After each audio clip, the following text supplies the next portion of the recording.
introduction. And again, no faces, just shoes or legs. But this is the very first inaugural video of Camp Rocket Sound reviews, I guess, with both the rocket and sound components. I'm Joe.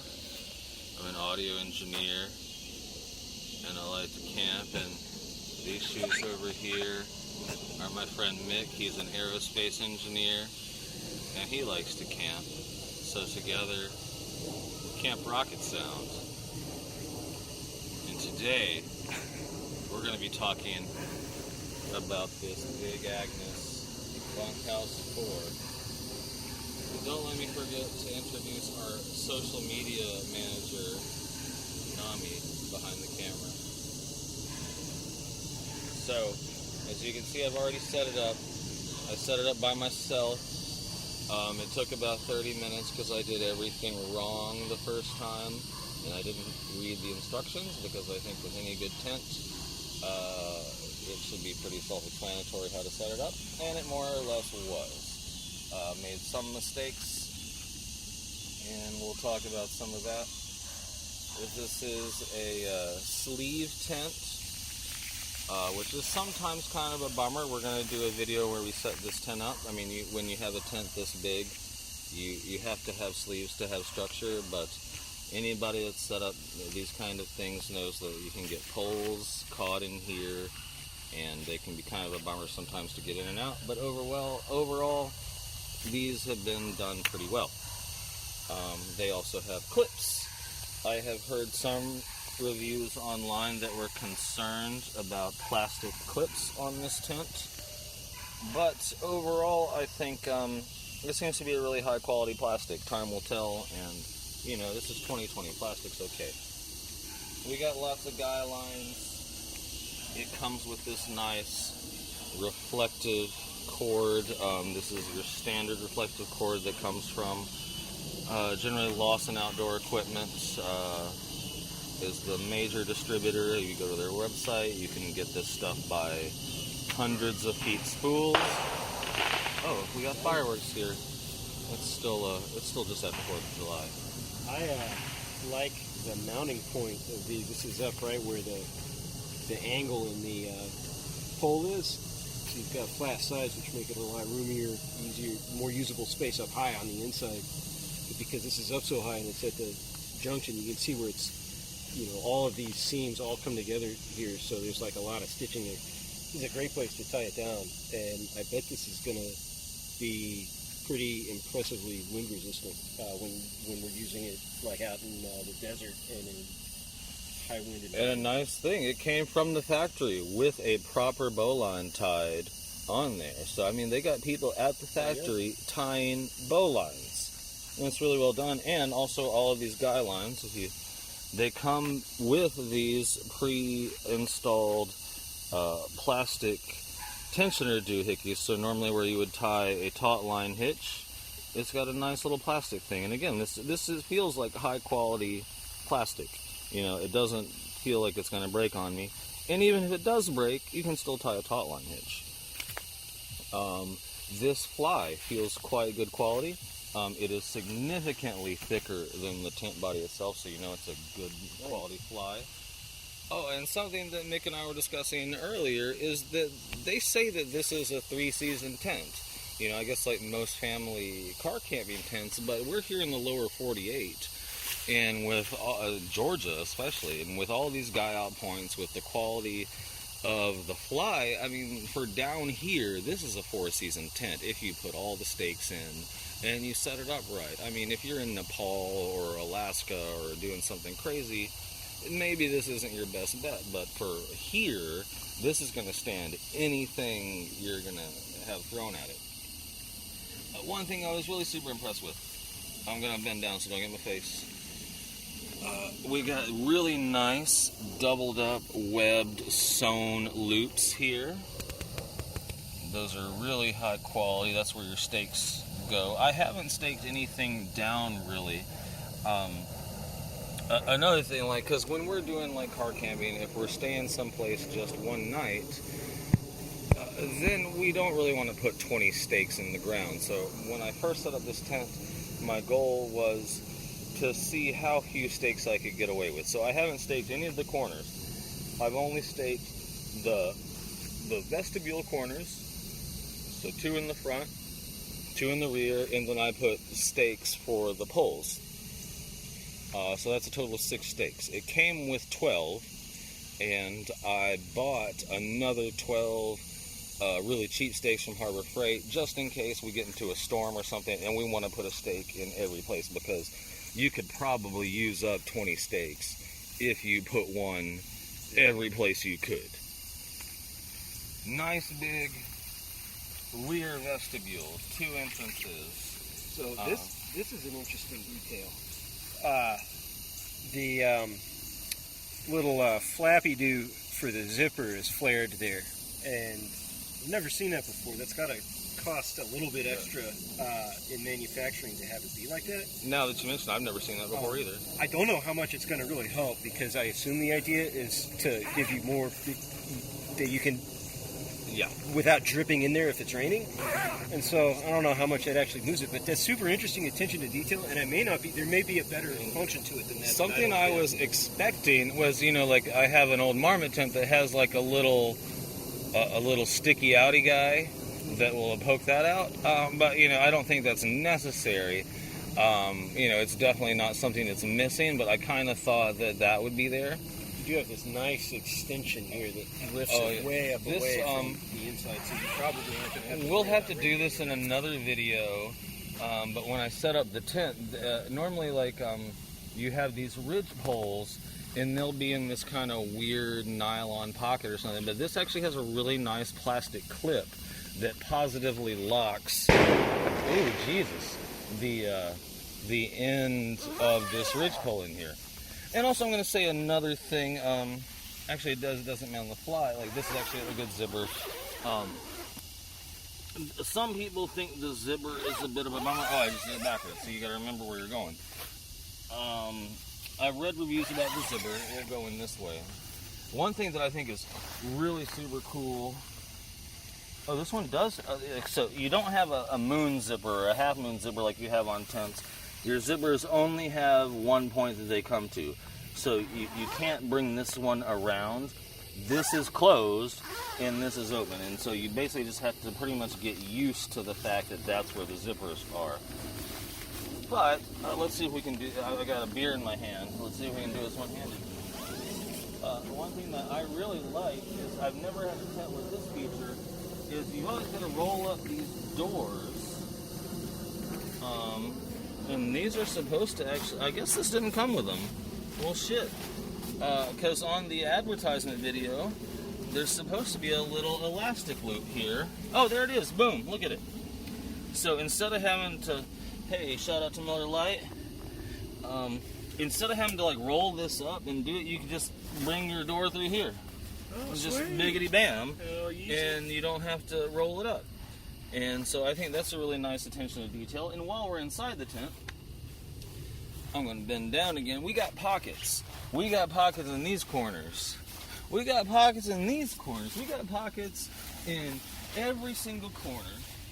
We got these little corner bags, and this one actually didn't come installed all the way. So this guy clips onto here. I mean, I'm probably not going to do it all right now, but yeah, look at that. I mean, it has its own tension adjuster. You tighten that up, and there's loops for these across the whole tent, so you can move these pockets. Nice. You can move these pockets around. They got some more loops out here. You can move them to that side if you want. You can get other gear lofts that go in the top of this tent. They got gear walls, and there's pockets everywhere. And it really, I mean, this is already a heavy tent, don't get me wrong, but I mean, this adds no weight. So you get all these extra features, and you don't have any extra weight, which is all nice for something. I think this thing weighs about 15 pounds. I mean, we're not going to lie. This is a heavy tent. This is not something you're going to backpack with. And it's even kind of bulky. It's going to take up, if you're in a little car, it's going to take up a sizable portion of your trunk. But considering the first tent that my dad ever bought to take us car camping came in 3 different bags. Right. The poles. Back in the day. The poles were 1 inch in diameter. The whole setup weighed 30 pounds, and you know it was crazy. And it still wasn't as nice as this tent. So, again, and like I'm going to be honest here. This is not a cheap tent. I'm going to be completely open and honest with everybody. Thank you, Nami, for giving me my beer. With the ground cloth, shipping, tax, everything, we've got about $550. That's not an exact figure on this tent. Good thing, and like it's just going to be Nami and me in this tent. It's a 4-person tent. I think that if you're with a family or a couple with a dog, you're going to be fine. But for a couple like us, it's palatial. Oh, it is palatial. We're going to get a queen-size air mattress put in this thing. We're going to do sheets. We're going to do all that stuff. I mean, you're going to be able to change your clothes like a grown-up. Yeah, this will be the first tent that I've had in my adult life that I can stand up inside. I mean, I can't quite stand up. I'm 6 feet even, and this tent is 70 inches at the peak. So I got to stoop about 2 inches, but it's still better than, you know, and I don't want to diss the Marmot, our old car camping tent, the Marmot Tungsten 2-person, a fantastic tent, only paid $100 for it. We've gotten over 5 years of use out of it, but bear in mind, we use these tents on about, it's not far from a monthly basis. I'm sure there's people out there that are more hardcore than we are. But we put use on our sitting tents. In the garage. We use them. We have hundreds and hundreds of nights in Walmart tents and all manner of other stuff, and have been working our way up to this point for years. And for our use case, I think it's a very reasonable investment. Yeah, and I think like we're finally, you know, we're adults now. We like Mick says, we've been doing this for a very long time. So part of a very long time means that we've been doing this since we were kids, and we were just little skater punks that had no money, just trying to have some fun. But now, you know, we're literally both engineers, and we got some stuff, and we can afford it. But again, like this is definitely a buy once, cry once scenario. I don't think that I'm really going to have to buy another tent like this. I probably will buy a Hilleberg when I have the money, when we decide to go to Alaska. But for now, I don't have a reason to buy a Hilleberg, and I still can't stand up in one. And like, don't get me wrong, that's an apples to oranges comparison. You cannot compare a Hilleberg to this tent. They're completely different things. But that being said, we wanted something that we could have as our home away from home, that we're going to be in this thing for weeks at a time, thousands of miles away from our home. And if it pours, we want to make sure that our stuff's not going to get wet. And well, let's come around to the awning. Someplace. This is the biggest vestibule I've ever had. Like, you know, you can't stand under this thing. This is about, I don't know, 4 feet, you know, high, maybe a little bit maybe higher. 4.5. But still, you could rock a camp chair. Yeah, you can get a camp chair under here. You can get a camp stove under here. You could. And even with this thing down all the way, like I need to restake this stuff. You know, you can already see that it's a brand new tent, and you can already see the fabric has relaxed since it's been set up. The very first time it's been set up. But this, you can see that this provides really a lot of space. So, I mean, you're not going to probably have a camp chair if you have the flap down.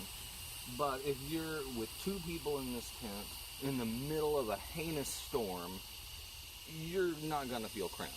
You're gonna be completely fine.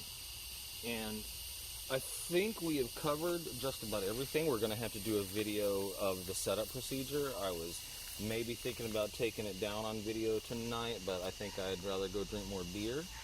I'll probably zip this all up, but we'll do that off camera. But what I wanted to start these series of videos on the Big Agnes Bunkhouse 4 tents, because there are literally no videos on YouTube about this tent. It's a brand new tent. It's out of stock everywhere. I don't know if that means that they've sold them all, or due to COVID, The shipping lines aren't working, but I was able to snag, I think I got this one from Moose Jaw. And, you know, it was retail price. They didn't give me any sales, so I'm not trying to do any big shout-outs, but, you know, Moose Jaw's good. They had 6 left. Unlike some of Moose Jaw's competition, Yeah. which shall remain unnamed. We'll name them eventually, but not in their first video. I got no problems with that. But, you know, it just goes, they only had 6 left in stock. You know, REI. You know, I'm an REI member, and I like to get the points. You know, I don't have any particularly loyalty toward REI, but their prices are good when you're a member, and you get them points. But, you know, I had to go with Moose Jaw on this one because, you know, they only had 6. So I don't know if you'll even be able to get one if you decide that you like this review and that you want it. But I was really disappointed that this is such a great tent, a great shelter on the first look.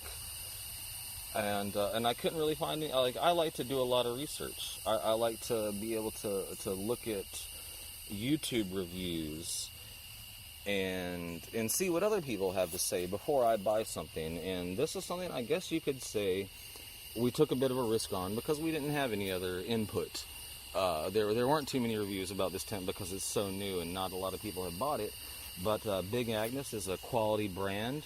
This is more or less the same design as their previous Big House series of tents, which is, I mean, it's more or less the same tent, but the Big House costs about $50 more than the tent, and it doesn't come with the vestibule. You got to buy the vestibule.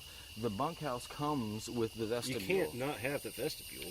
And so I think it's basically a Big Agnes Big House that's a little bit cheaper, and it has some more modernized features and all that stuff. But overall, I'm hoping that we can get some more people interested in this tent and just kind of let folks know how it's going. And we're going to be taking it across the country and back very soon. I'm not going to give you specific dates because I don't want you people breaking into my house.